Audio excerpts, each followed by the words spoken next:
Hey guys, and welcome back to another video. And today, just a quick update on my 90s nostalgia wall that I've started and some more animation cells. So, first of all, I'm going to take you to the wall.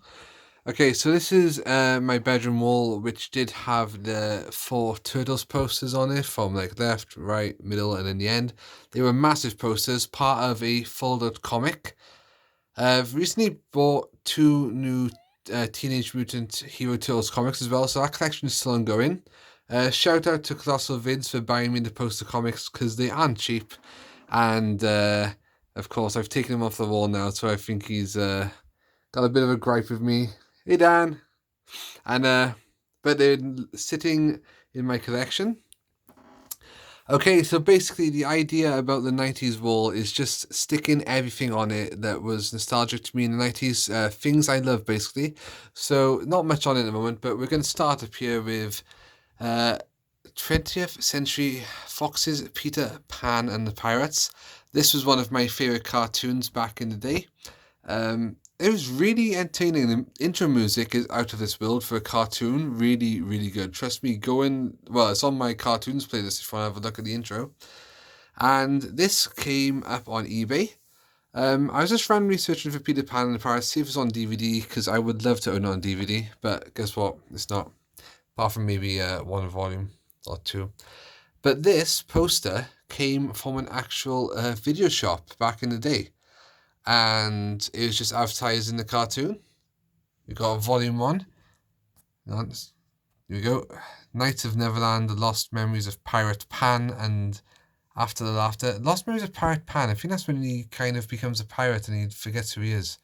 Got Tinkerbell down there. So in this version of Peter Pan, you can see he had a brown costume instead of the traditional green.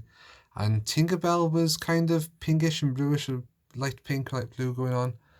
And then over here we have the episodes The Rake, Three Wishes, and Seven League Boots.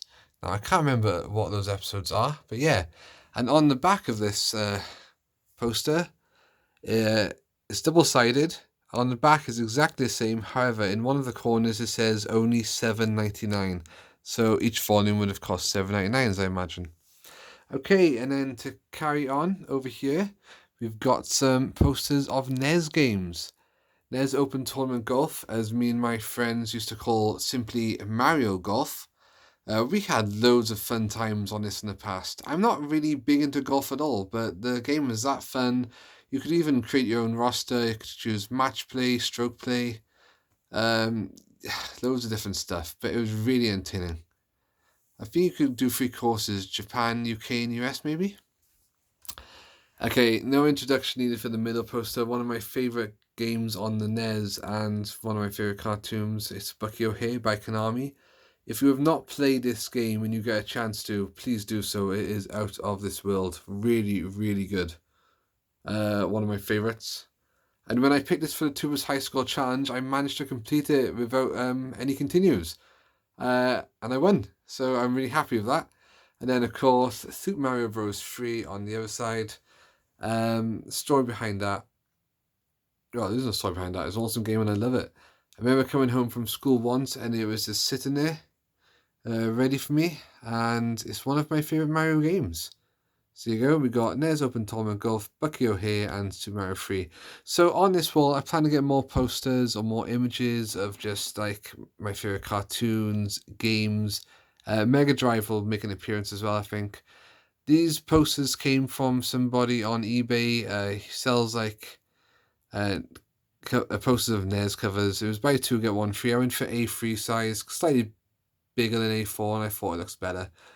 Up there is where I pulled some plaster off the wall when I was taking the blue tack down for one of my Turtles posters. Okay, moving on. Another animation cell update and a cartoon a lot of people might know of. Now, this is not one I really watched back in the day. It's Bravestarr. One of my friends mentioned this and he used to love watching it. So this came up only for like £24 on eBay. So I thought, right, for that I'm going to nab it. And, excuse me, right. So you got the main hero here, Bravestarr.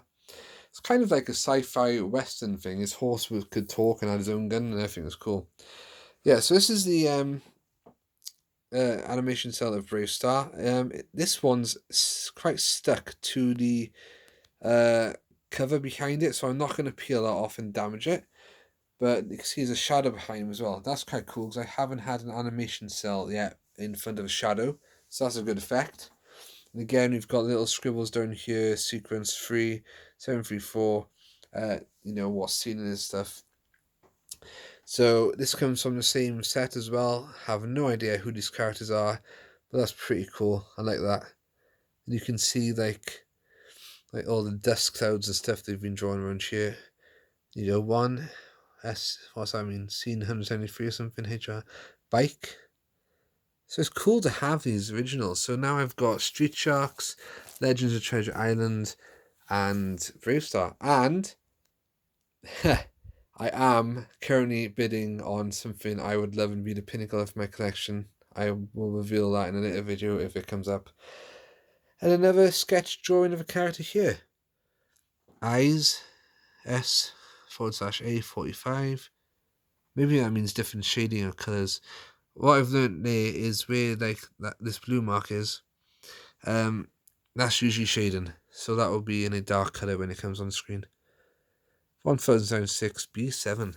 Yeah, so these are quite cool. So you go. 90s nostalgia wall and Bravestarr.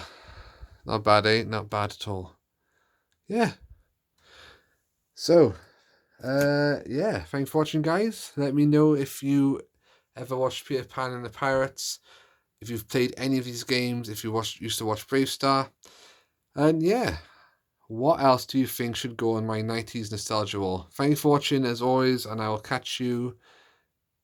No. Boom. See you soon.